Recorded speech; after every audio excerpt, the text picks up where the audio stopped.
हरी ओम. श्री स्वामी समर्थ. मुंबईच्या रामकृष्णराव सरदेसाईंचे कुटुंब जन्माचे क्षयरोगी असून केवळ अस्थिचर्म धारण करून होते. अक्कलकोटला स्वामींच्या दर्शनाला ते आले. दर्शन घेता स्वामी म्हणाले, बोरीच्या झाडाची तिनं सेवा करावी म्हणजे तिला अग्नीसारखा पुत्र होईल.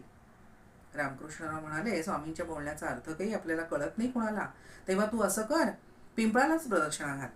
वर्षभर प्रदक्षिणा घातल्या हो, पण संतती नाही झाली. मग ब्रह्मानंद बुवांनी सांगितलं की स्वामी महाराज, स्वामी सुतांना बोरीचं झाड म्हणतात, तेव्हा तुम्ही उभयता मठामध्ये सेवा करा. तशी सेवा उभयतांनी केली आणि कालांतराने सरदेसाईबाईंना दिवस राहिले. 5 महिन्यांनी त्यांना माहेरी सोनवड्याला पोचवण्यात आलं आणि रामकृष्ण बुवांच्या मनी स्वप्नामध्ये समर्थांनी सांगितलं की आता मी सोनवड्यात स्नानास जातोय. बुवांना वाटलं की काही विपरीत घडणार तर नाहीये ना, अहो संतती नाही, बायकोचं तरी दर्शन होतंय की नाही.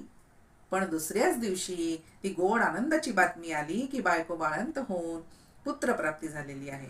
पहा, स्वामींची लीला स्वामीच जाणोत बरं.